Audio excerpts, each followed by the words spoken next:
People always ask me when I knew I wanted to study psychology. They expect some profound moment of clarity, some noble calling to help others understand their minds. The truth is uglier than that. I didn't choose psychology because I wanted to heal people. I chose it because I wanted to understand exactly how someone I trusted could destroy me, make me complicit in my own destruction, and walk away clean. But I'm getting ahead of myself. My name is Evan Fairchild, and this is the story of how I became the most cited psychologist under 40 in California, how I wrote a book that spent 18 months on the bestseller list, and how I used both of those things to execute the most clinical, precise form of revenge I've ever witnessed. The man who taught me I needed revenge didn't know he was teaching me anything. He thought he was just taking what he wanted. His name was Noah Blackwood, and for 3 years of my life, he was the person I trusted most in the world. That's the part that still burns, even now. Not what he took, not even how he made me the villain of my own story. It's that I loved him like a brother, and he knew it, and he used it. I grew up in Riverside, California, in a neighborhood where everyone's parents were one missed paycheck away from serious trouble. My father worked construction when his back allowed it. My mother cleaned houses for families in the nicer parts of town, coming home with stories about marble bathrooms and wine cellars bigger than our entire first floor. We weren't desperate, but we were always aware, always counting. I had one older sister, Naomi, who was brilliant in that specific way that doesn't translate to good grades. She could fix anything mechanical, could talk her way into or out of any situation, and had this gift for reading people that I envied. She was working at an auto shop by 16, lying about her age, saving every dollar she could for community college. Me, I was the quiet one, the one who did his homework at the kitchen table while Dad watched game shows with the volume too loud, the one who read library books about space and ancient Rome and tried to understand why some people ended up rich and others ended up like us. I wasn't angry about it, not then. I was just curious. I wanted to know the rules of the game. I had exactly 2 luxuries in my teenage life: basketball at the outdoor courts near the highway, and my friendship with Noah. We met in 8th grade in Mr. Tolliver's history class. The teacher had this habit of assigning projects in random pairs, and Noah and I got stuck together for a presentation on the California Gold Rush.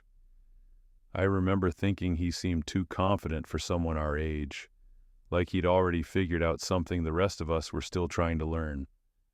He lived 4 blocks from me, in a house that was smaller than ours, but somehow felt more organized, more intentional. His mother had left when he was young. He never talked about it, and his father was a long-haul trucker who was gone for weeks at a time. Noah basically raised himself, and maybe that's why we connected. We both understood that adult attention was scarce and conditional. We both knew how to be invisible when we needed to be. By the time we started high school at Riverside East, we were inseparable. We weren't popular, but we weren't outcasts either. We existed in that safe middle zone where you could move through the hallways without attracting attention. We ate lunch together, walked home together, played pickup basketball on weekends. When his dad was on the road, Noah would come over for dinner, and my mother would make extra rice and beans, never mentioning that it meant less for the rest of us. I trusted him completely. That's important to understand. I didn't trust easily. My family had taught me to be careful with money, careful with words, careful with expectations. But Noah felt different. He was smart, funny, loyal when it mattered. When some senior tried to start something with me sophomore year over a girl he liked, Noah stepped in without hesitation, took a punch that split his lip. We got suspended together, spent 3 days playing video games at my house, and my mother never once complained about feeding him. That was the version of Noah I knew.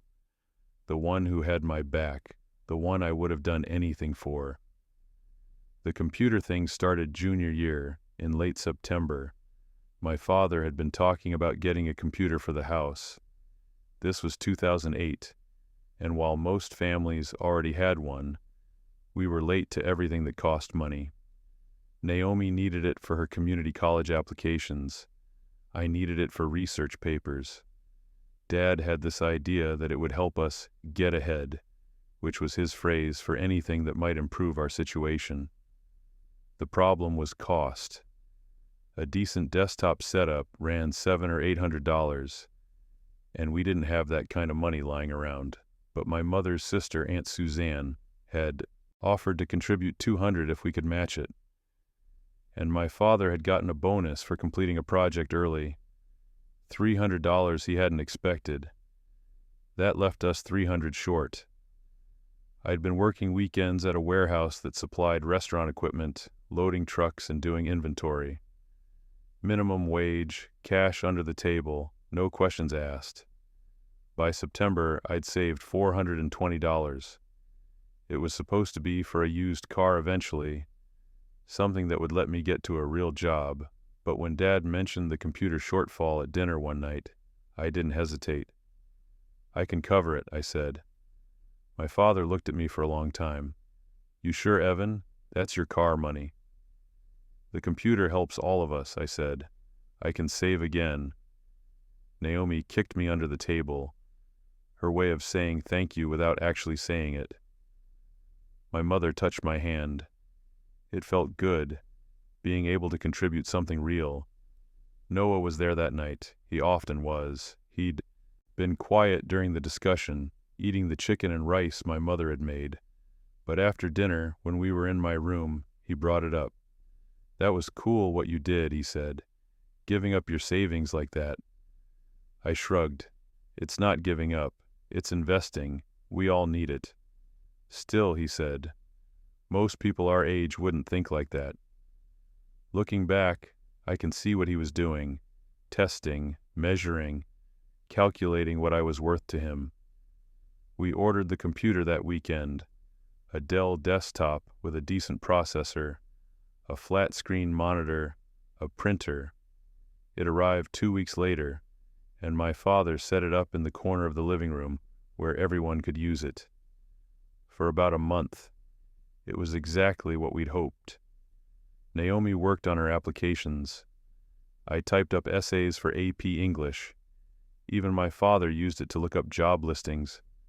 Noah used it too. He'd come over after school, and we'd watch YouTube videos, research stuff for projects, mess around with photography software he'd pirated from somewhere. He was better with technology than I was, faster, more intuitive. He showed me keyboard shortcuts, how to clear browser history so my parents wouldn't see what we'd been looking at, how to torrent movies without getting caught.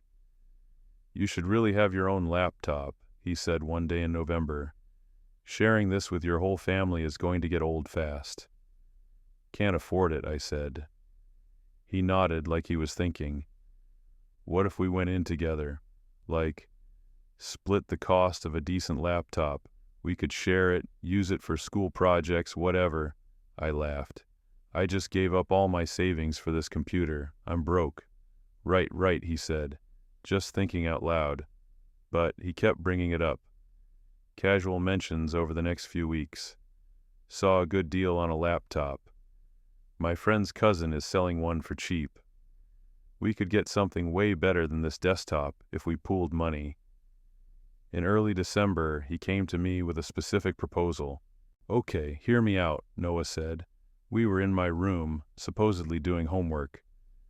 "There's a guy at my dad's trucking company who's selling a MacBook Pro. Year-old model, barely used, still has Apple Care.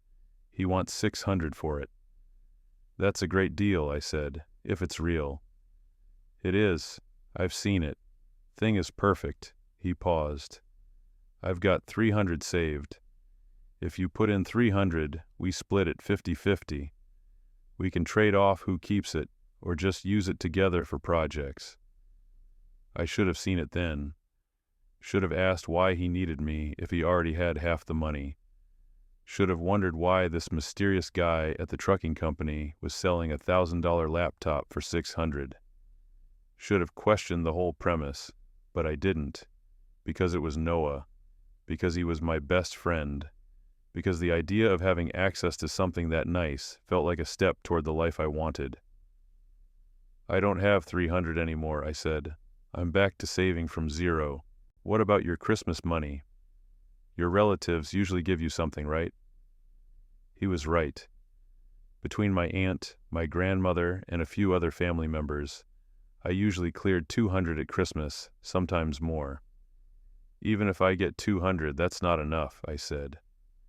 I could float you the extra 100, Noah said. You pay me back from your warehouse job. We'll work it out. I thought about it for maybe 30 seconds. 30 seconds that would define the next decade of my life. Okay, I said. Yeah, let's do it. We shook on it. He smiled this wide, genuine smile that made me feel like we were in it together, two guys making something happen. I gave him 200 in cash the day after Christmas. He said he'd put in his 300, float me the extra 100, and close the deal with the guy after New Year's. He'd bring the laptop to school once winter break ended. January came, no laptop. Guys being flaky, Noah said. Keeps rescheduling. Don't worry, it's happening. February, still no laptop. He sold it to someone else, Noah finally admitted. I'm so pissed, but I've got a lead on another one, even better deal. Should have it by March. March, nothing. By April, I'd stopped asking. The money was gone. Noah's explanations had become vaguer, more defensive.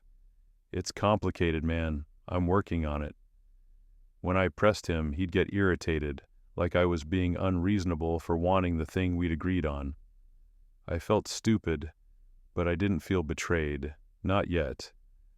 I just thought we'd both gotten scammed, that Noah had been as taken in as I was. Then came May, and everything sharpened into focus. I noticed the new laptop during lunch.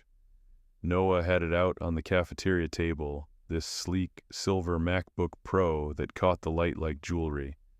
He was showing it to some guys from the basketball team, tilting the screen so they could see whatever video he was playing. I walked over, confused. Where'd you get that? He looked up, and for just a second, I saw something in his face. Calculation, maybe, or resignation. Then he smiled. Birthday present from my dad. Pretty sick, right? His birthday wasn't until July. I knew that. We'd celebrated together for 2 years running. Your dad bought you a MacBook? Yeah, he felt bad about being gone so much. Sent it from the road. He closed the laptop casually, like the conversation was over. I sat down across from him. The basketball guys drifted away. Noah, is that the laptop? The one we were supposed to buy together? What? No, man, this is different. I told you that deal fell through. Then where's my $200? The cafeteria noise seemed to dim around us. He looked at me with this expression I'd never seen before, cold, dismissive. I spent it, he said. On this. Look, I needed a computer for school, and the opportunity came up. I was going to pay you back. You spent my money on your laptop? It wasn't just your money. I put in way more than you did. We had a deal, 50-50. He leaned back, arms crossed. And the deal fell through. Things change. I'm not going to miss out on a good opportunity just because you're broke. I felt like I'd been punched. Not just because of the money, though that hurt. That was months of weekend shifts. That was supposed to be my car fund. But because of how easily he'd said it.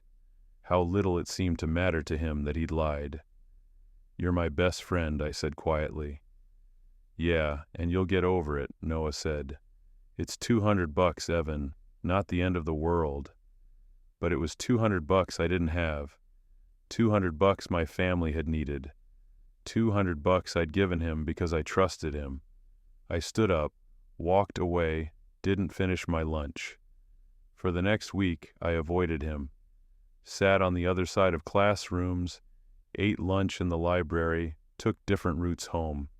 It was like amputating part of my own routine, and it hurt in this dull, constant way. Then Principal Kirkland called me to his office. I'd never been to the principal's office for discipline before. I was a solid B student, no trouble, no drama. When I walked in and saw Noah already sitting there, looking serious and concerned, I felt my stomach drop. "Sit down, Evan," Principal Kirkland said. He was a tall man with gray hair and this way of speaking that made everything sound like a disappointment.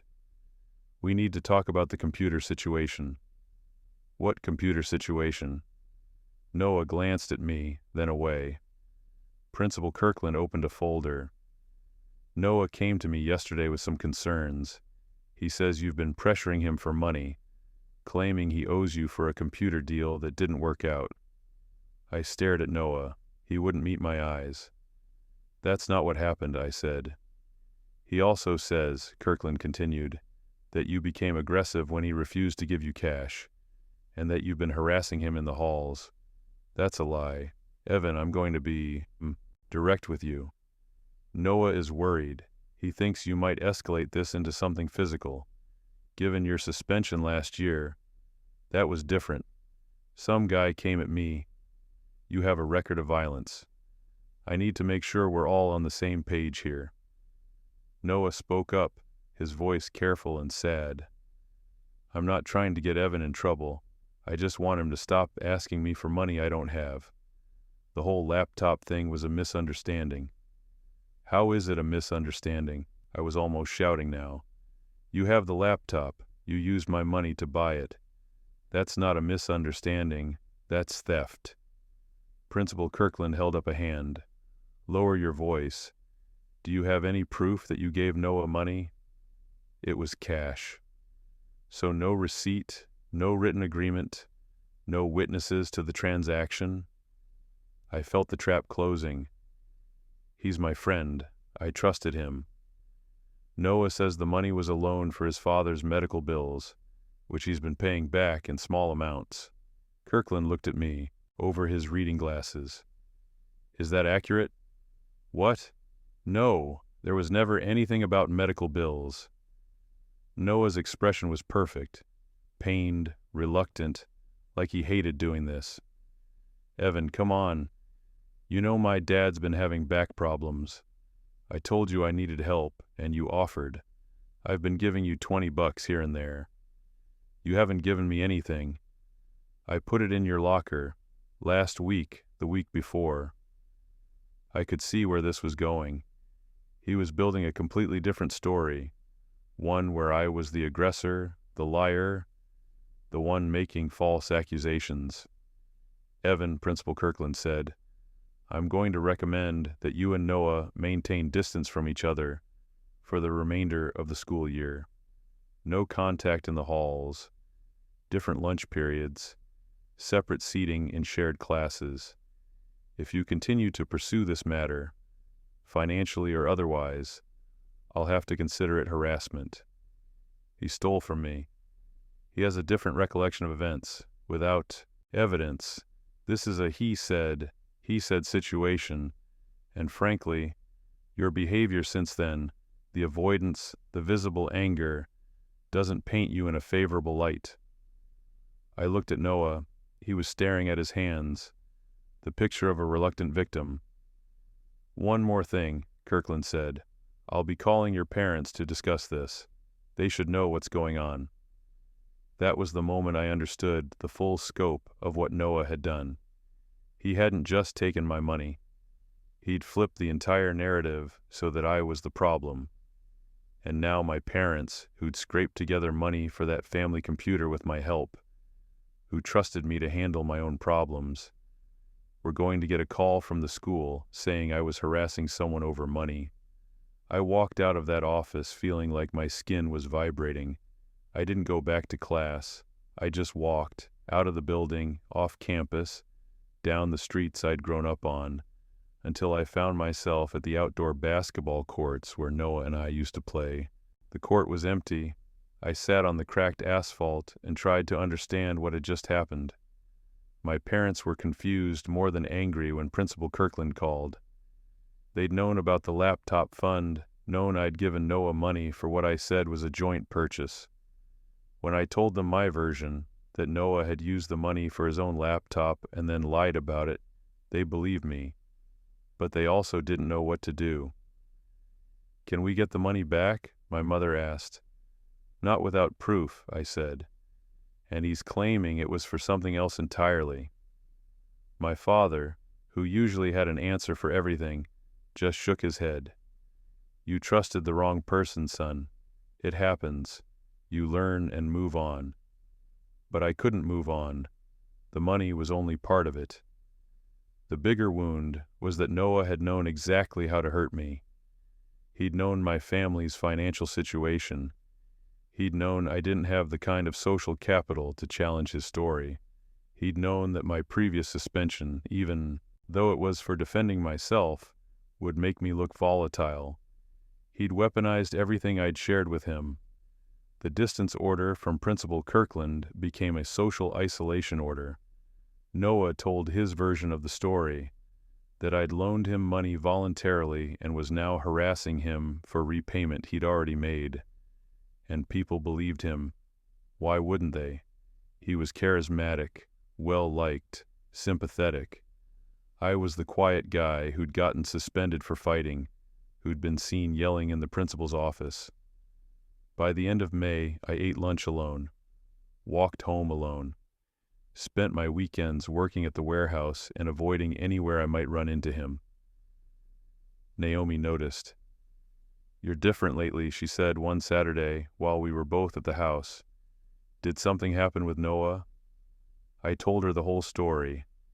She listened without interrupting, her expression hardening as I went on. When I finished, she was quiet for a long moment. Then, "You know what the worst part is? He did this because he knew he could, because you're a good person who doesn't fight dirty. What should I have done differently?" "Nothing," she said.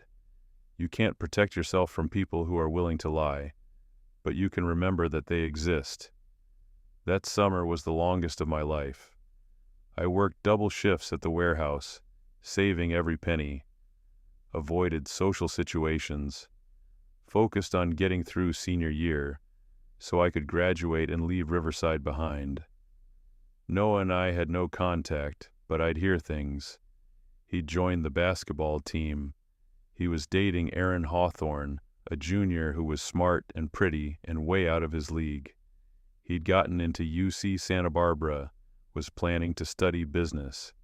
His life was proceeding exactly as if nothing had happened. Mine felt frozen. Senior year started in August.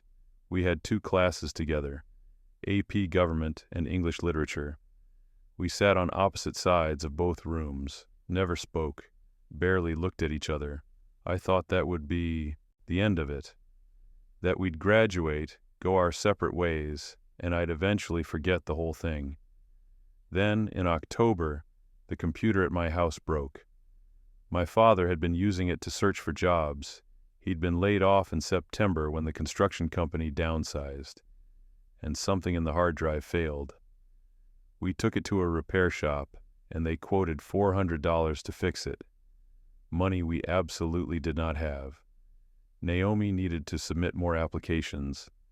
I had college essays due. My father needed that job search capability.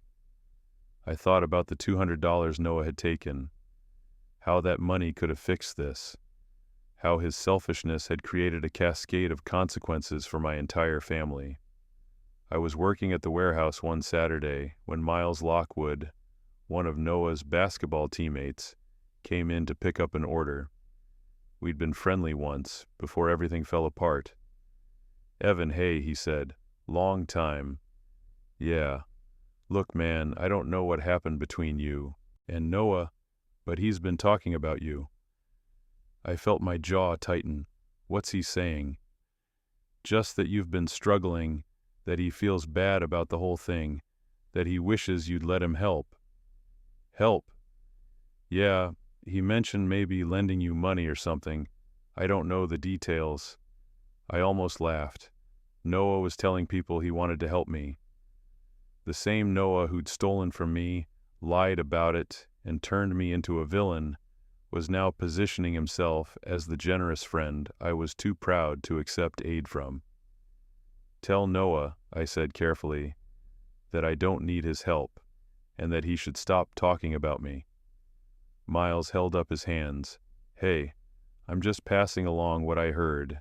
No need to get intense.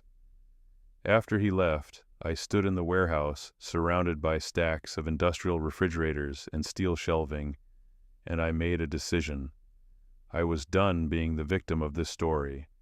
I was done letting Noah control the narrative. I was done feeling helpless. I didn't know how, yet. But I was going to make him understand what he'd done. I was going to create a situation where his lies couldn't protect him, where he'd have to face consequences. I was 18 years old, and I was going to dedicate my life to understanding exactly how people like Noah Blackwood operated, so I could destroy them with their own mechanisms. I graduated high school in May 2009 with a 3.4 GPA and no clear plan. Noah went to UC Santa Barbara. I went to Riverside Community College because it was cheap and close, and I could keep working at the warehouse. My first psychology class was an accident. I'd needed humanities credits and it fit my schedule.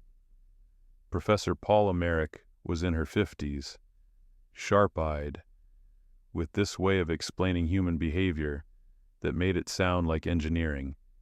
Inputs, outputs, predictable patterns. People think psychology is about feelings, she said during the first lecture. It's not. It's about mechanisms. Understand the mechanism and you can predict behavior. Predict behavior and you can influence outcomes. Something clicked. I started reading everything she assigned, then everything she recommended beyond that.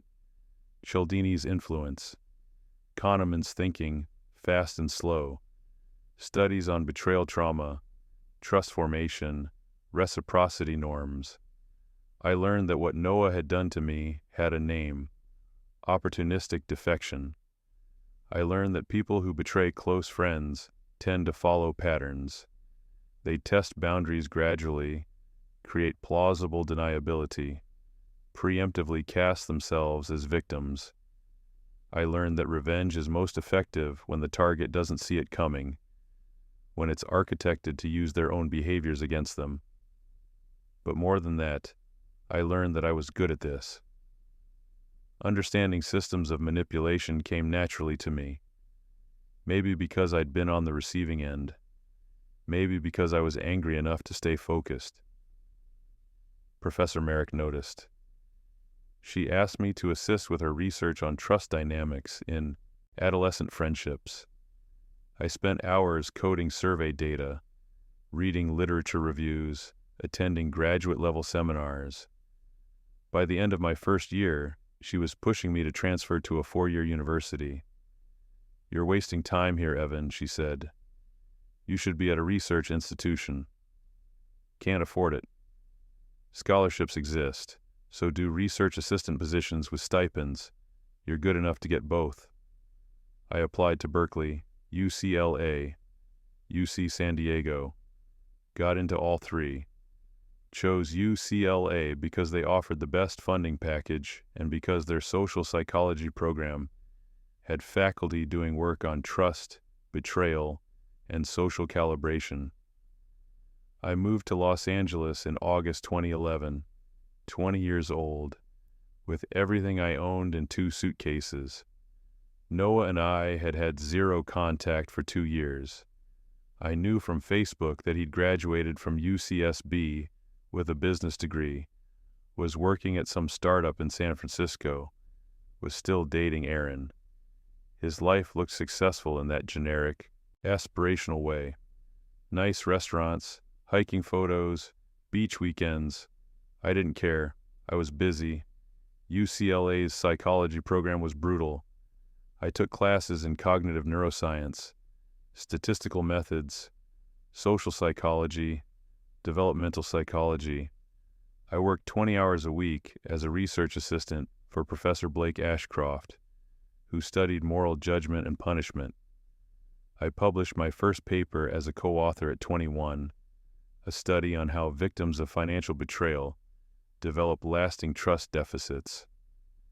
I was learning the language of academic psychology, but I was also learning something else: how to build credibility, how to position yourself as an expert, how to make your personal experience into generalizable knowledge that people would pay to access. Blake became a mentor. He was in his 40s, ruthlessly intelligent, and had built a career studying why people hurt each other. During one of our coffee meetings, I told him about Noah, not the emotional version, the clinical one. Close friend takes shared resources, reconstructs the narrative to avoid accountability, leverages your trust against you, I summarized, then socially isolates you when you object. Blake nodded. Classic defection cascade. And you've been thinking about this for how long? 3 years.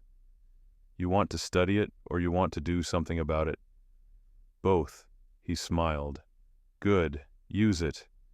Your dissertation should be on something you care about enough to spend 5 years obsessing over. This qualifies. I graduated from UCLA in 2013 with honors and got into their PhD program with full funding. My focus: the psychology of interpersonal betrayal, particularly how betrayers justify their actions and maintain social standing afterward. I interviewed hundreds of people who'd been betrayed by friends. I documented patterns. I built theoretical models. I ran experiments where we induced small betrayals in controlled settings and measured how the betrayers talked about it afterward. And I found something fascinating. People who betray friends aren't usually psychopaths.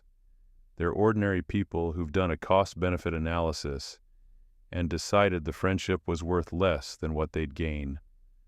But they can't tolerate seeing themselves as bad people, so they reconstruct the narrative. They minimize the harm. They reframe their choice as justified. They cast the victim as unreasonable for being upset. And here's the key: they double down when challenged. Because admitting what they did would require admitting they're the kind of person who does that. Noah had followed the script perfectly: denied, reframed, deflected, then socially isolated me to control the story. I was going to write the book on this. Literally. By 2015, I was ABD, all but dissertation.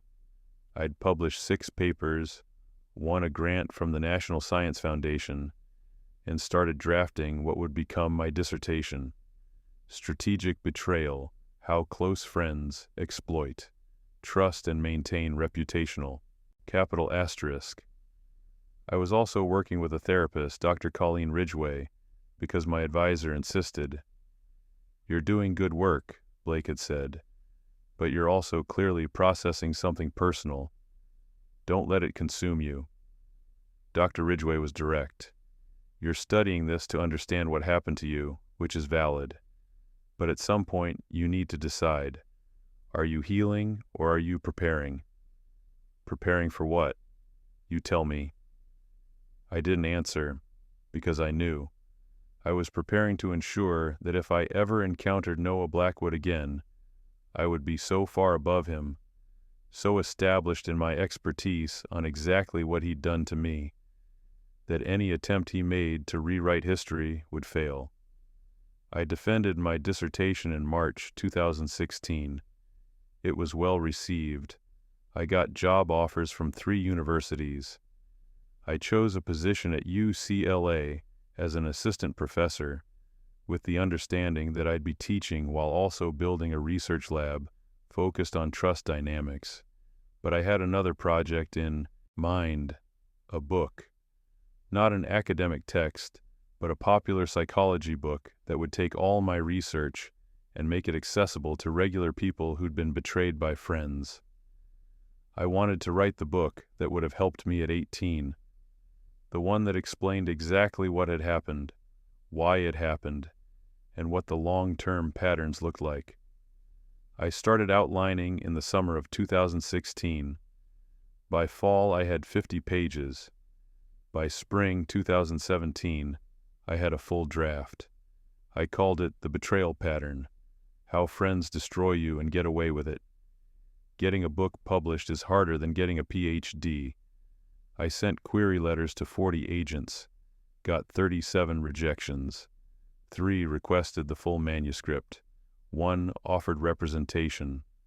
Her name was Renee Southwick, and she specialized in narrative nonfiction with a psychological bent. She read my manuscript in 4 days and called me directly. "This is brutal," she said, "and I mean that as a compliment. You're writing about something everyone's experienced but nobody talks about honestly. Will it sell? If we find the right publisher, yes. The market for pop psychology is strong, especially if it helps people understand something painful." She sent it to editors in June 2017. We got offers from 2 publishers. I chose the one that wanted to position it as both a self-help book and an exposé, a book that validated people's experiences while also giving them a framework to understand and protect themselves. The advance was modest, $40,000, split over 2 payments. But it wasn't about the money. It was about platform. The book came out in March 2018. I was 30 years old, an assistant professor at UCLA with a growing reputation in social psychology, and suddenly I had a bestseller, not immediately. The first month was slow, maybe 3,000 copies, but then a podcast host named Spencer Tolliver, big in the self-help space, interviewed me for his show. The episode went viral. People shared it, quoted it, discussed it in forums. The book climbed the charts. By May, it was top 10 in psychology.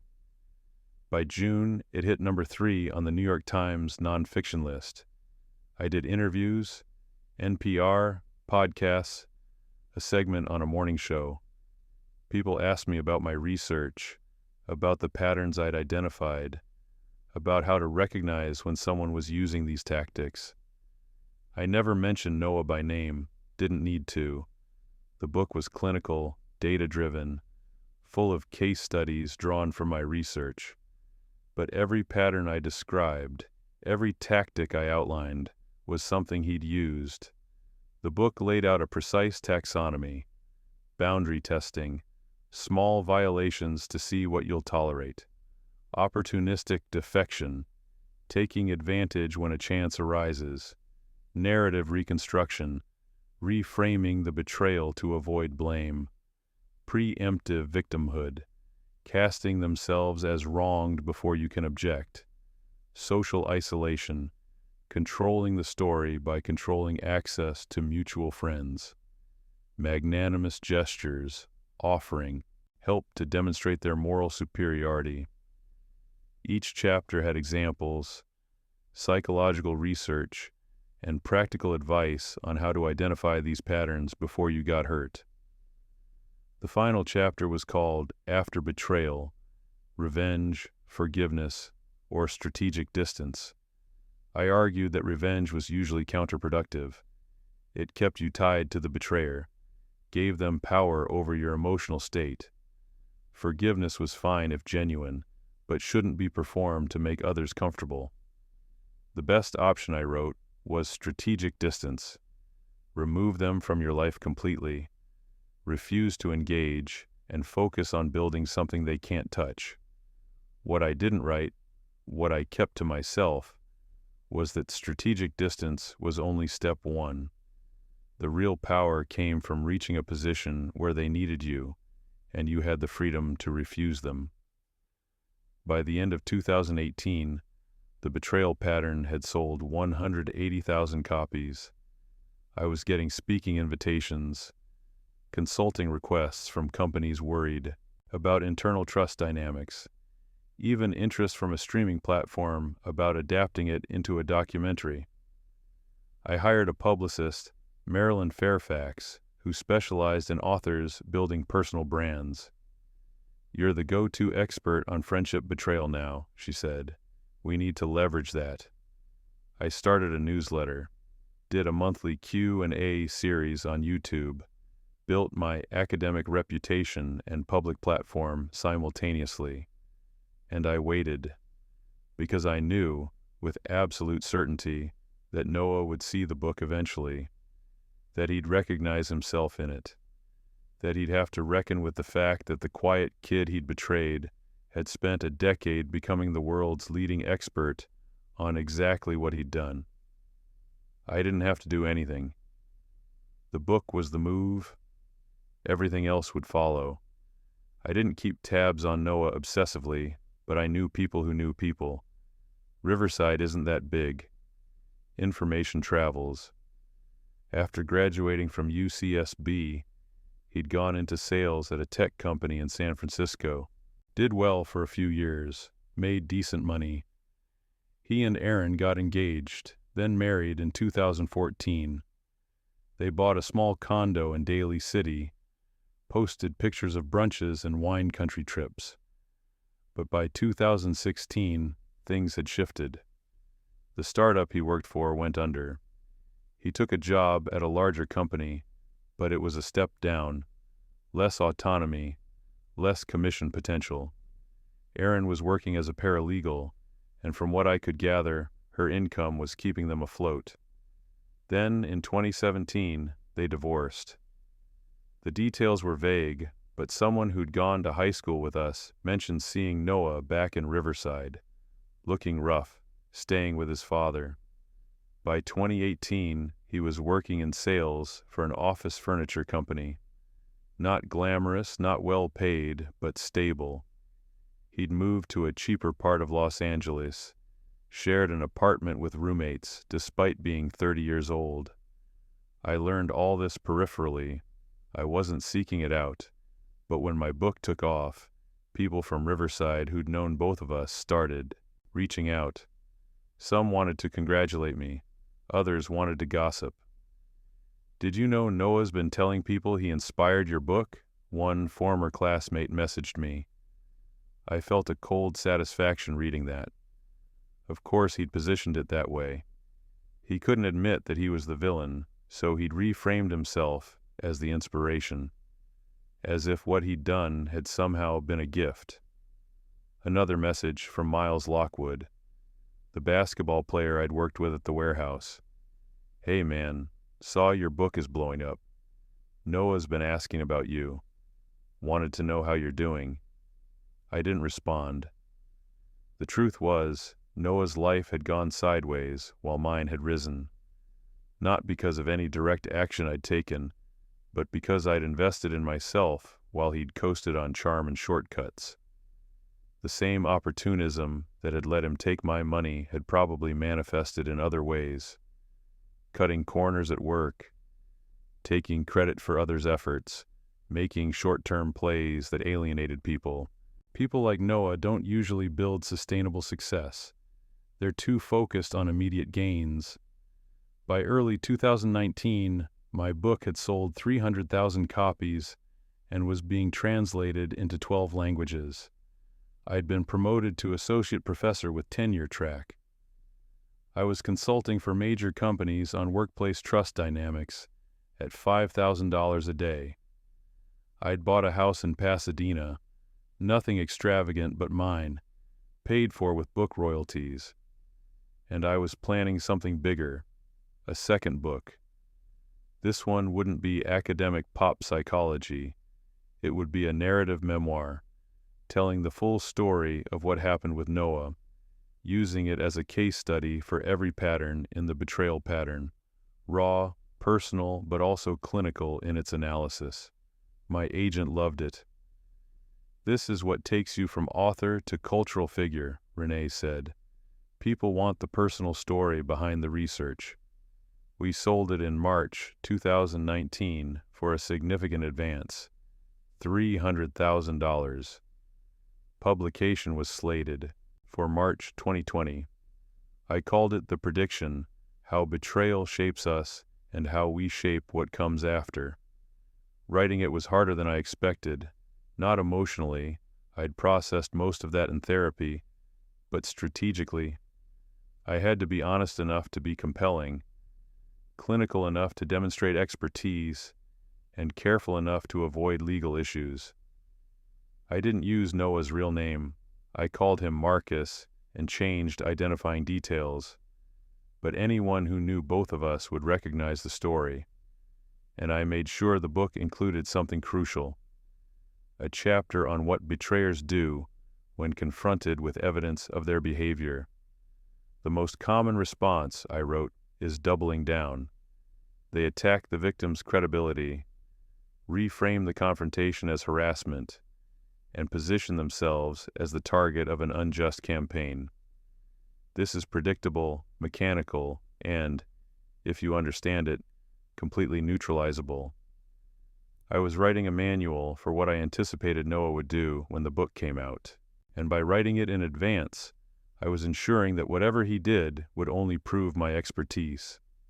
The book was scheduled for release in March 2020. By January, advance copies were circulating. Industry reviews were strong. My publicist was setting up a national book tour, 20 cities, major media appearances, podcast interviews. And then, in February 2020, I got an email. The subject line was simple: from an old friend. The sender, Noah Blackwood. I didn't open the email immediately. I stared at it in my inbox for 3 full minutes, feeling something I hadn't felt in years. That same gut twist from when I was 17, and Principal Kirkland called me to his office. Then I opened it. Evan, I hope this email finds you well. I've been following your career from a distance, and I'm genuinely impressed by what you've accomplished. The book, the teaching position, all of it, you should be proud. I've been doing some reflecting lately, and I realize we left things badly in high school. I was young and stupid, and I made choices I'm not proud of. The computer situation, the way I handled it, the way I let our friendship fall apart, I regret all of it. I'm not asking for anything except maybe a chance to apologize in person. I know you're busy, but if you're ever in LA and have time for coffee, I'd like to talk. I understand if you'd rather not. Just wanted to reach out. Best, Noah. I read it 3 times, analyzed every word choice, every phrase. Choices I'm not proud of. Passive, vague, no specific admission. The way I let our friendship fall apart, as if it had been a mutual deterioration, not his active betrayal.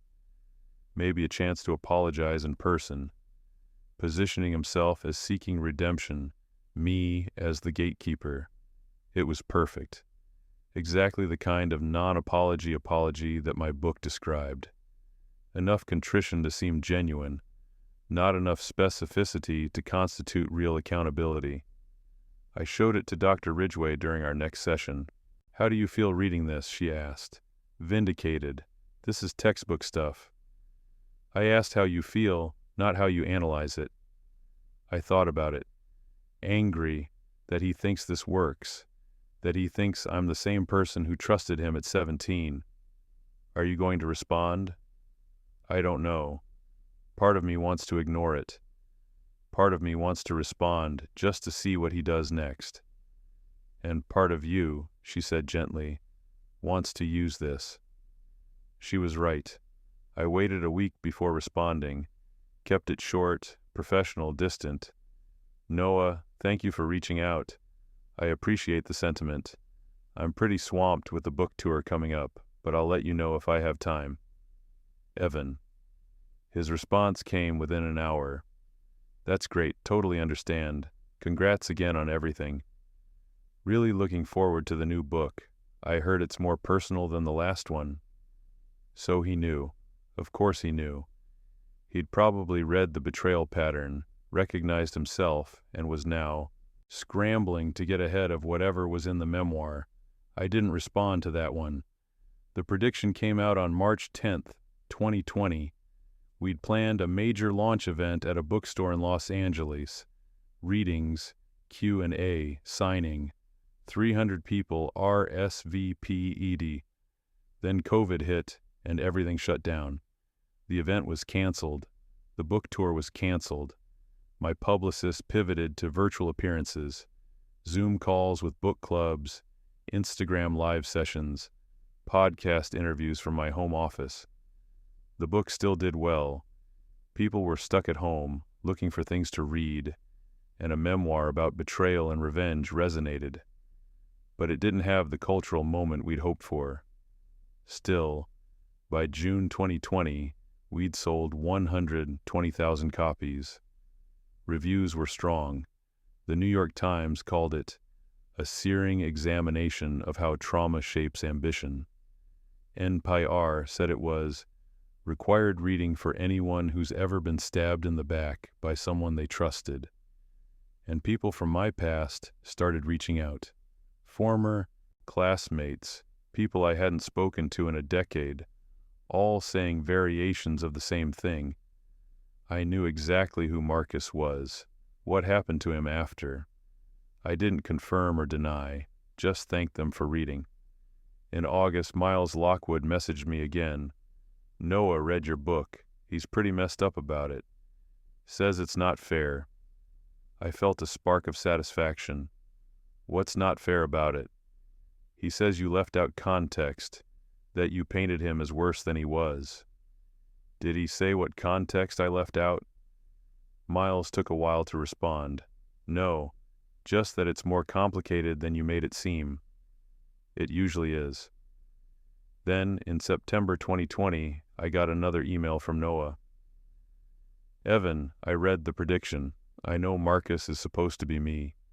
Some of it's accurate, some of it's not. But I get why you're angry, and I get why you wrote it. I'm not going to argue with you about the past. You're right that I screwed up. I was selfish and I hurt you, and I'm sorry. I know that doesn't fix anything, but it's true. The thing is, I'm in a tough spot right now. Lost my job during COVID, having trouble finding new work, and money's really tight. I saw that you're doing consulting now, and I thought maybe you'd have leads or connections in the corporate world. I'm good at sales, good with people, and I'll take anything at this point. I'm not asking for a handout, just advice, or maybe an introduction if you know anyone hiring. I hope we can move past the high school stuff. I'd like to think we're both better than we were at 17. Noah, there it was, the ask. He'd positioned it as professional networking, but the subtext was clear. I was successful, he was struggling, and he wanted access to my resources. The same dynamic as when he'd asked for money for the laptop. The same presumption that I owed him something, or that our friendship entitled him to benefit from my work. I didn't respond, not immediately. Instead, I showed the email to Blake, my former advisor and now colleague. What do you want to do? He asked. I want to help him, I said, but not the way he's asking. Explain. If I ignore him, he learns nothing. If I help him get a job, he gets what he wants, and I get nothing. But if I create a situation where helping him demonstrates how much I don't need him, where the power asymmetry is obvious and irreversible. Blake smiled. You've been waiting for this. For 12 years. I responded to Noah's email in late September. Noah, I appreciate the apology. Regarding work, I might have something. A colleague of mine is looking for someone with sales experience to help launch a new organizational consulting service. It's commission-based at first, but could turn into something stable. If you're interested, send me your resume and I'll make an introduction. Evan. His response came the same day. Evan, that would be amazing. Thank you so much. Resume attached. I forwarded his resume to Marilyn, my publicist, with a note. Can you create a generic rejection email from a fake consulting firm? Make it professional but clear." She sent me a template within an hour. I waited 2 weeks, then forwarded it to Noah with a short message. "Sorry, didn't work out. They went with someone with more recent corporate experience. We'll keep you in mind if anything else comes up." His response, "No worries, thanks for trying." But I wasn't done. Over the next 6 months, I orchestrated a series of near misses. I'd send him job leads that were just slightly out of reach, required skills he didn't have, locations he couldn't afford to move to, positions that had already been filled by the time he applied. Each time, I was the helpful former friend trying to assist. Each time he thanked me. Each time, the gap between our positions became more obvious. By March 2021, the prediction had sold 400,000 copies. I was a full professor. I'd been featured in major media. My consulting rate had gone up to $8,000 a day. Noah was delivering for DoorDash and applying to entry-level sales jobs. And then my publicist called with an opportunity. "There's a literary festival in San Francisco in June," Marilyn said. "Major event, lots of media coverage. They want you for a keynote and a book signing. Are you interested?" What's the angle? Resilience in the face of betrayal, turning trauma into expertise. They're calling it the Redemption Panel. You and 2 other authors who wrote memoirs about overcoming adversity. I'll do it. Great. It's at the Palace Hotel. We're expecting about 500 people for the signing portion. I started planning. I didn't invite Noah to the event. Didn't need to. I knew word would get to him. Major book festival, his former friend as a keynote speaker, happening in the city where he lived. Sure enough, 2 weeks before the event, I got an email. "Evan, heard you're coming to SF for a festival. Congrats on the keynote, that's huge. I'd love to come. To the signing if that's okay. Would be great to see you in person after all these years." Noah asterisk, I didn't respond immediately. Waited 3 days, then sent a short reply. "It's a public event. You're welcome to come." The festival was on June 12th, 2021, a Saturday. The Palace Hotel's grand ballroom was set up with rows of chairs for the panel discussion, then tables for the book signing afterward. I arrived early, did a sound check, reviewed my talking points with the moderator. The other panelists were a woman who'd written about surviving a cult and a man who'd rebuilt his life after a wrongful conviction. Both compelling stories. My segment focused on how studying betrayal had given me power over the experience. When you understand the mechanisms, I said, you stop taking it personally. You see it as a pattern, not a unique attack. And once you see the pattern, you can predict what comes next. The audience was engaged, lots of nodding, some visible emotion. The Q&A afterward was thoughtful, people asking about their own experiences, how to apply the frameworks I'd developed. Then came the signing.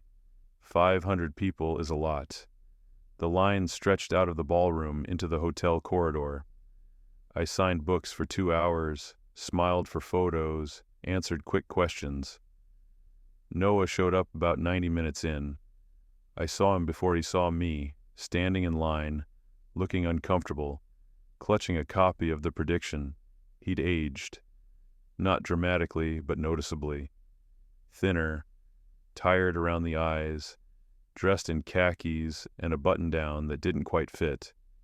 When he reached my table, I looked up and acted like I'd just recognized him. "Noah, hey." "Hey, Evan, great talk. Thanks for coming." I took his book, opened it.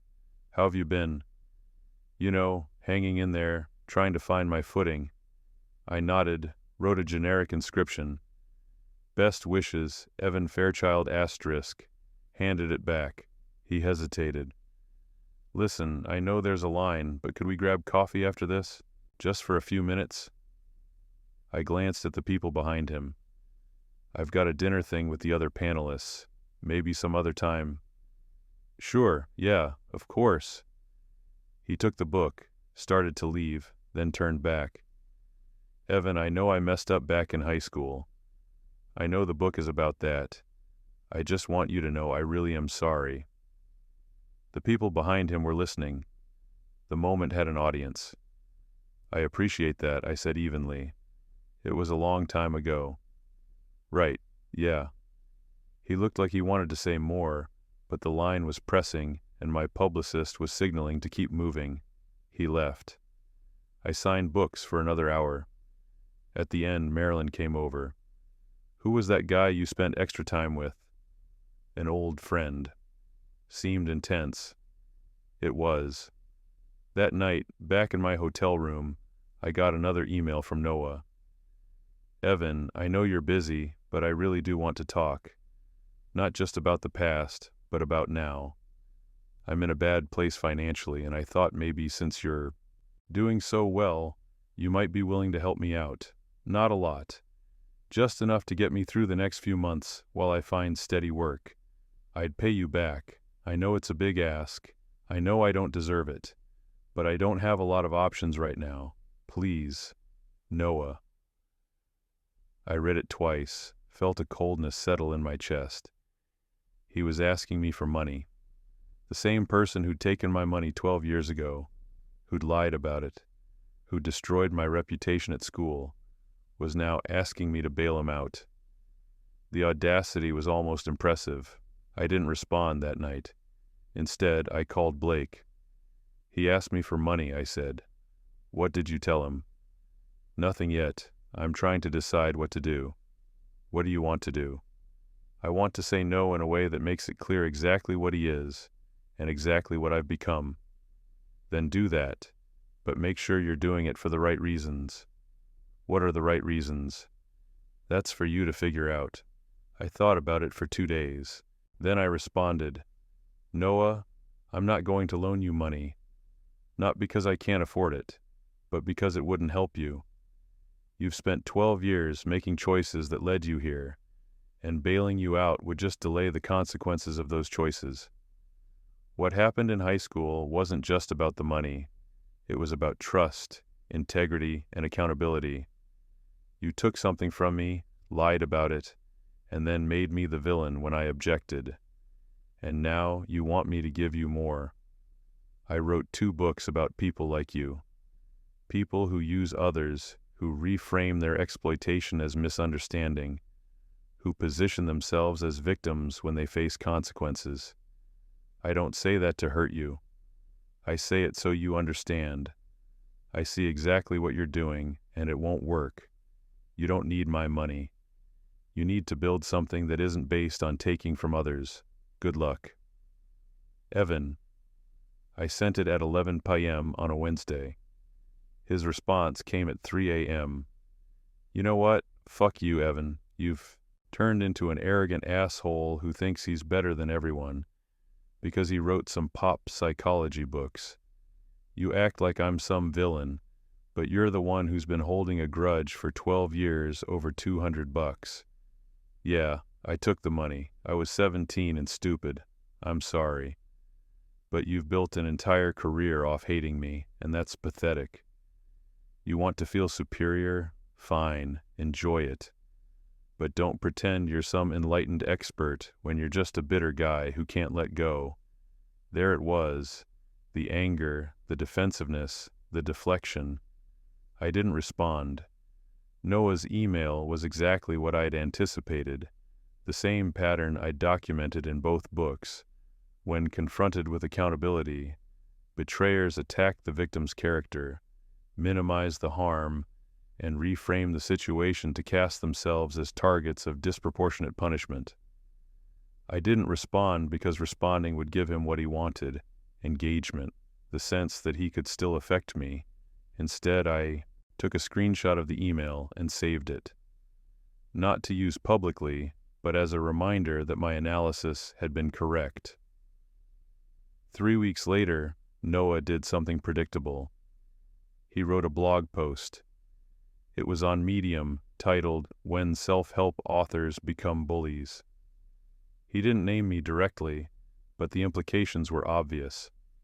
He talked about how certain authors exploit personal conflicts for profit, how they paint complex situations in black and white terms, and how they use their platforms to continue punishing people for teenage mistakes. He positioned himself as someone who'd made errors, but was trying to grow, while I was framed as someone who'd weaponized psychology to maintain a victim narrative. The post got some traction, a few hundred shares, comments from people who either agreed with him or recognized who he was talking about. Some of my readers found it and sent me links. "Should we respond to this?" Marilyn asked. "No," I said. "It's exactly what I predicted. He'd do." "What do you mean?" I opened the prediction to Chapter 9, the public appeal. I read aloud, "When private accountability fails, betrayers often turn to public forums. They'll write vague posts about being unfairly judged or punished for past mistakes. They'll position themselves as victims of vindictiveness. This serves two purposes. It garners sympathy from people who don't know the full story, and it attempts to pressure the victim into silence or reconciliation. The most effective response is no response. Let the pattern speak for itself." Marilyn laughed. "You called it." "Of course I did. This is what they always do." But Noah wasn't done. A week after the blog post, he posted on Facebook a longer, more emotional version of the same argument. He tagged mutual acquaintances from high school, people who might remember both of us. Some people defended him, others asked questions. A few messaged me privately to ask if it was about me. I ignored all of it.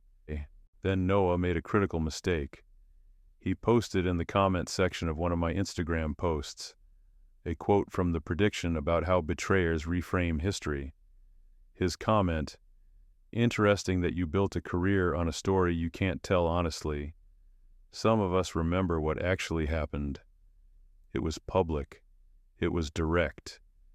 And it was exactly what I'd written would happen. My publisher's legal team reached out. Do you want us to respond? This could be considered defamatory." "No," I said. "Leave it. It's perfect." Because here's what Noah didn't understand. Every move he made to defend himself or attack me only validated my work. The blog post, the Facebook rant, the Instagram comment, all of it was textbook behavior that I'd already documented and explained. People who'd read my book saw it immediately. The comments on his Instagram post started coming in. "Dude, you're literally doing what the book says betrayers do. This is Chapter 9 in real time. Have you even read the prediction? You're proving his point." Noah deleted the comment within an hour, then deleted the Facebook post, then set his Medium blog to private. But screenshots had already circulated. People were fascinated by the meta-narrative.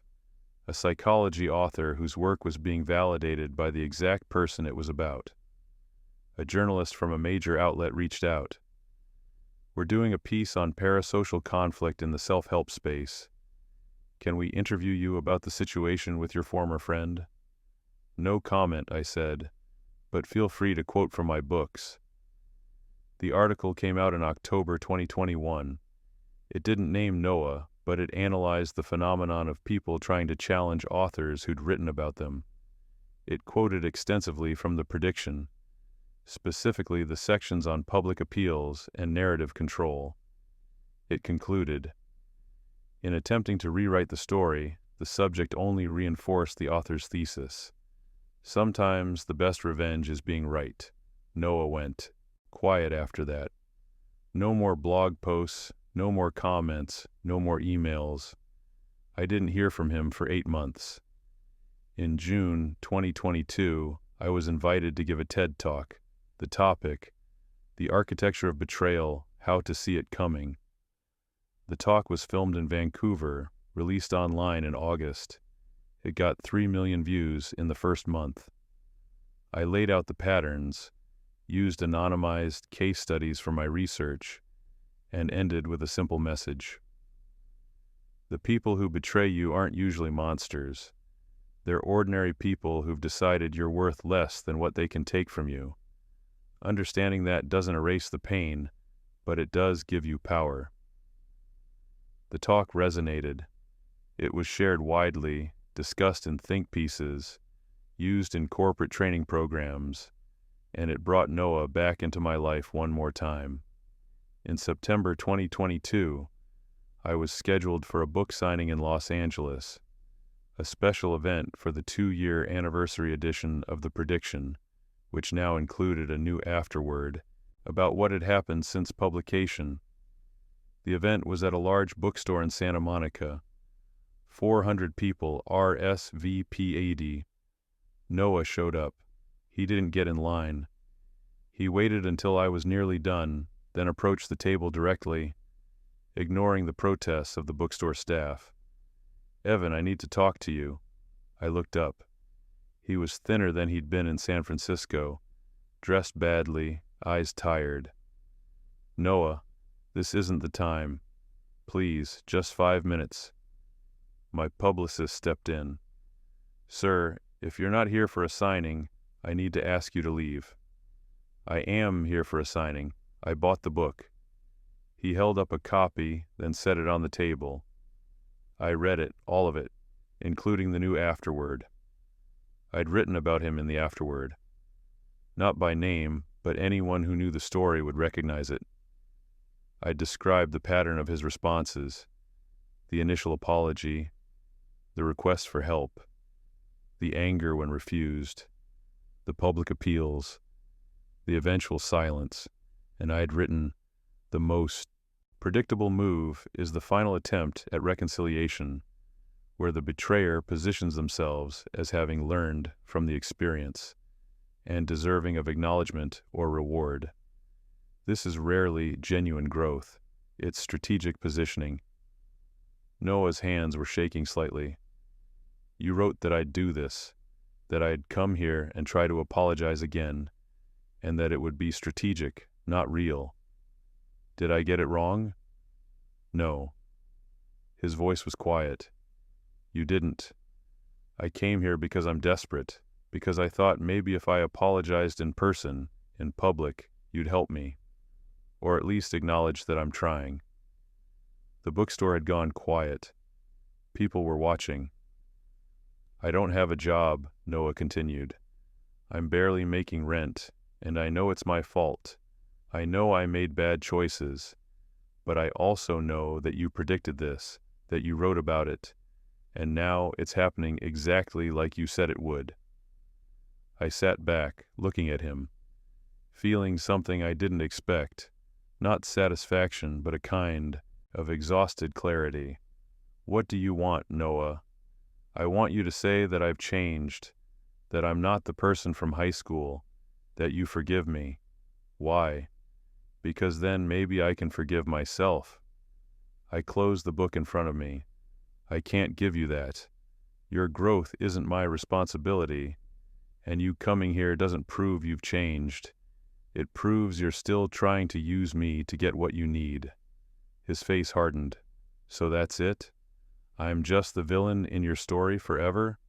"You're not the villain. You're a case study. And the fact that you keep following the pattern doesn't make you evil. It just makes you predictable." He stood there for a long moment, then picked up his book. "You know what the saddest part is? You were right. About all of it. And I hate that you were right." "I know." He left. I finished signing books, did photos with readers, answered questions. But I felt distant from it, like I was watching myself from somewhere else. That night, back at my house in Pasadena, I sat in my office looking at the awards on the wall. Best-selling author, top psychologist under 40, TED speaker, all of it built on understanding what Noah had done to me and turning it into expertise. Dr. Ridgway's question came back: "Are you healing or are you preparing?" The answer was both, and neither. I'd spent 14 years building a career around betrayal. I'd helped thousands of people understand their own experiences. I'd created frameworks that were being used in therapy, in corporate settings, in universities. But I'd also spent 14 years tied to Noah Blackwood. Not in the way a victim stays tied to their abuser, but in the way an architect stays tied to their blueprint. He'd been the template for everything I'd built. And now he was gone from my life, probably permanently, and I had to reckon with who I was without that anchor. A year after the Santa Monica signing, I was invited to speak at a conference on trust and betrayal at Stanford. The audience was academics, clinicians, organizational consultants. My keynote was well received. During the Q&A, a graduate student asked a question I hadn't expected. "Dr. Fairchild, your work on betrayal patterns is incredibly influential. But I'm curious, has studying this so intensively affected your ability to trust people in your own life?" I paused. The honest answer was yes. "It's made me more careful," I said. "I recognize boundary testing faster. I notice narrative reconstruction when it's happening. But I also see those patterns in people who aren't actually betraying me, which can create distance that isn't warranted. Do you think that trade-off was worth it?" I looked at the audience, 100 people who'd spent their day discussing the mechanisms of interpersonal harm. Ask me again in 10 years. The truth was more complicated. After Noah's final appearance, I'd started seeing someone. Her name was Audrey Winslow, a literature professor at USC, who'd read my books and reached out to discuss them from a narrative theory perspective. We'd gotten coffee, then dinner, then started dating. She was brilliant, kind, and had no connection to my past. She knew about Noah. I'd told her the story early on, but she wasn't impressed by my success or intimidated by my expertise. She just wanted to know me as a person. 6 months in, we had a fight. Something minor. I'd canceled plans last minute because of a work commitment. She called me out for it, and my immediate instinct was to analyze her response as strategic behavior, to look for patterns of manipulation. "I'm not trying to manipulate you," she said when I explained my thinking. "I'm just upset that you bailed on me. Can you let me be upset without turning it into a case study?" She was right, and it scared me how automatically I'd shifted into clinical mode. "I don't know if I can," I admitted. We worked through it. She was patient. I was trying to be present, and slowly, I learned to separate my professional expertise from my personal relationships. But it was hard. 14 years of studying betrayal had made me excellent at identifying threats and terrible at accepting vulnerability. My second book had sold 600,000 copies by 2023. I had been offered a position as chair of UCLA's social psychology department. My consulting work was booked 2 years out. By any external measure, I'd succeeded completely. But late at night, when I was alone, I'd sometimes think about Noah's last words. "You were right, about all of it, and I hate that you were right." Being right had been the point. Vindication, validation, proof that I understood the mechanisms better than anyone. But being right didn't feel the way I'd thought it would. It felt cold, isolating, like I'd won a game that didn't have a prize worth claiming. In November 2023, 15 years after the initial betrayal, I got a message from Naomi. "Saw Noah at the grocery store in Riverside," she texted. "He looked rough, asked about you." "What did you tell him?" "That you're doing well. He said he figured." Then he said something weird. "What?" He said, "Tell Evan he should write a book about what it costs to be that smart about people. I think he'd actually be honest about it." I stared at the message for a long time. Naomi followed up. "What does that mean?" "I think it means he finally understands that we both lost something." because that was the truth I'd been avoiding. Noah had lost his potential, his relationships, his stability, but I'd lost something too. The ability to experience friendship without analysis, to trust without constantly mapping vulnerabilities, to be known without wondering if that knowledge would be weaponized. The revenge had worked. I'd become exactly what I'd set out to become, the world's leading expert on the thing that had destroyed me. I'd built a career that proved my understanding was superior to his instincts. I'd created a situation where he needed me and I had the power to refuse him. But the cost was that I'd spent 15 years of my life defined by what he'd done to me. Not victimized by it, not destroyed by it, but oriented around it. My entire professional identity was built on that foundation, and now, at 35, I had to decide who I was if I wasn't the person studying betrayal. What I cared about if not proving that I understood the mechanisms better than anyone. I talked to Dr. Ridgway about it. "You've been asking me for years whether I was healing or preparing," I said. "I think I've been preparing so well that I never had to heal. And now? Now I think I need to write a third book. Not about betrayal, but about what comes after.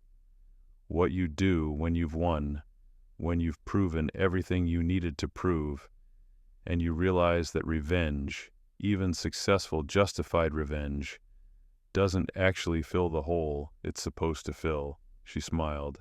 "That sounds like healing." I started outlining it that week. I never heard from Noah again after the Santa Monica signing.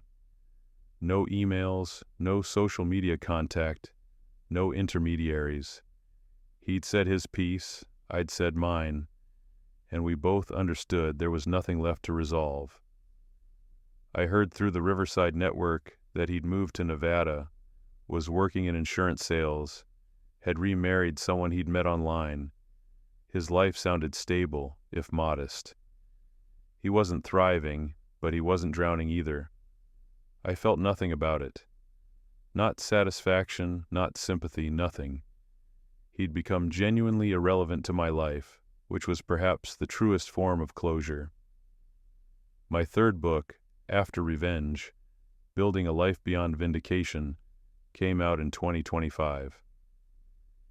It was more introspective than the first two, less about mechanisms and more about meaning. It sold well, not as explosively as the prediction, but solidly. The reviews noted a maturity, a willingness to acknowledge complexity and cost that the earlier books had glossed over. Audrey and I got married in a small ceremony in Pasadena. My parents were there. Naomi was my best person, and for the first time in years, I went through a major life event without analyzing the social dynamics or looking for patterns of betrayal. I kept teaching at UCLA, kept consulting, kept publishing academic work.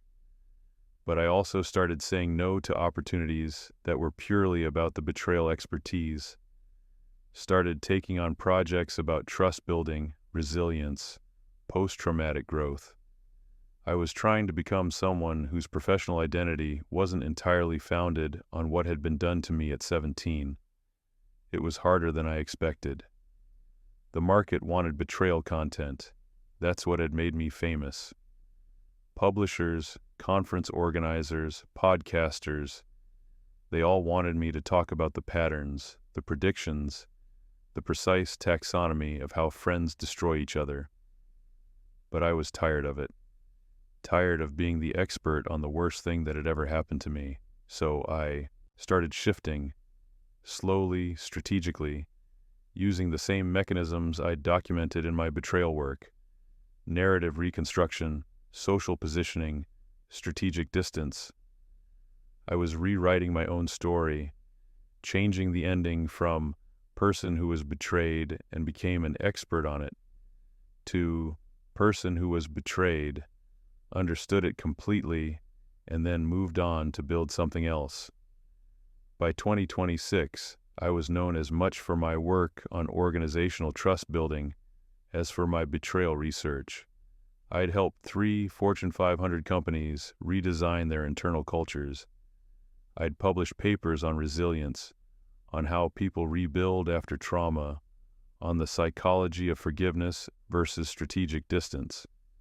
I was still successful, still cited, still invited to speak at major conferences, but I was no longer defined solely by Noah Blackwood. And that felt like winning in a way that the books, the TED Talk, the money, the public validation never had. Because the final prediction, the one I'd never written, was this: if you build your entire identity around what someone did to you, even if you succeed wildly, even if you prove you were right about everything, you're still letting them define you. Real freedom isn't becoming an expert on betrayal. It's becoming someone who was betrayed, learned from it, and then built a life that would have been impossible without that knowledge, but isn't limited by it. That's what I'd finally figured out. Not revenge, not forgiveness, not strategic distance, just growth that incorporated the damage instead of being driven by it. I'm 37 now. It's been 17 years since Noah took my money, 16 years since I started studying psychology, 7 years since the prediction made me famous. I still get emails from people who've read my books, who've seen my TED Talk, who want to tell me their own betrayal stories. I still respond, still offer frameworks and understanding, but I also have a life that isn't about that anymore. Audrey and I have a daughter, Lillian, who's 2. She doesn't know anything about Noah Blackwood or the computer money, or the decade and a half I spent turning teenage betrayal into professional expertise. To her, I'm just Dad, the person who makes breakfast and reads stories and occasionally has to go to the university to teach. That's the version of myself I like best now. I still see Dr. Ridgway, though less frequently. In our most recent session, she asked me if I thought the revenge had been worth it. The revenge wasn't the book or the success, I said. Those were byproducts. The revenge was understanding the pattern so completely that I could predict exactly what he'd do, and being right. And was that worth it? It was necessary. I don't think I could have moved forward without it. But it wasn't sufficient. That's what took me too long to learn. She nodded. What would you tell your 18-year-old self? That he's going to be angry for a long time, that the anger is going to drive him to do extraordinary things, that he'll build a career most people would envy, but that eventually he'll need to figure out who he is when he's not angry anymore. And who is that? I thought about it.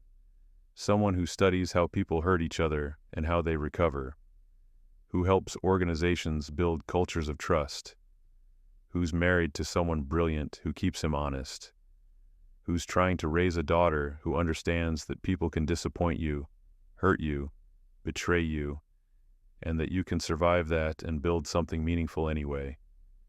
That sounds like healing. It is, finally. I don't think about Noah much anymore, maybe once a month, if that. When I do, it's without heat. He's just someone I used to know who taught me something essential about human nature and paid a price for it that probably exceeded what he'd taken. We both lost something that day in high school.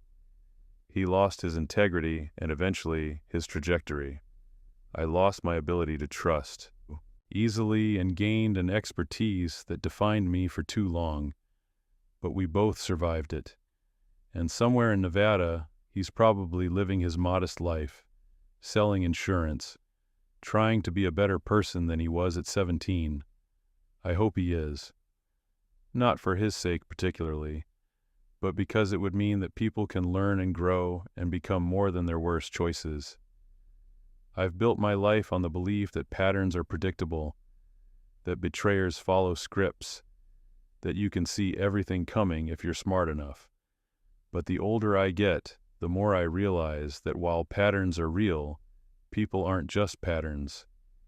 They're complicated, contradictory, capable of both profound harm and surprising growth. Noah followed the pattern exactly. Every move he made after that initial betrayal was textbook, and I called it all. But the fact that I was right doesn't mean he couldn't have changed. It just means he didn't change in the ways or on the timeline that would have mattered to me. And that's fine, because I'm not waiting for him to change anymore. I'm not analyzing his choices or predicting his next move or measuring my success against his failures. I'm just living my life, teaching my classes, consulting with organizations, writing books that are less about revenge and more about recovery, raising my daughter, loving my wife, being a person who was betrayed and who understands betrayal completely, but who isn't defined by either of those things anymore. That's the real ending. Not revenge, not forgiveness, just freedom from the need for either one. And that feels like victory in the only way that actually matters. The quiet, sustainable kind that you build one day at a time, that nobody can take from you, because it's not about them at all. It's just about who you decide to become when the anger finally burns out, and you're left with the question of what to do with all the space it leaves behind. I chose to fill that space with something new, something that incorporated what I'd learned but wasn't limited by it, and I'd make that choice again, even knowing everything it cost, because the alternative, staying angry, staying defined by what was done to me, staying focused on proving I was right, would have been a different kind of betrayal. A betrayal of the person I was capable of becoming if I could just let go of needing to win an argument that was already over. Noah taught me how people betray each other, but I taught myself how to move forward anyway, and in the end, that was the only prediction that really mattered. Stories like this happen more often than we think. Subscribe if you want to hear the ones that usually stay unspoken. And if this story made you pause, a like helps the channel grow.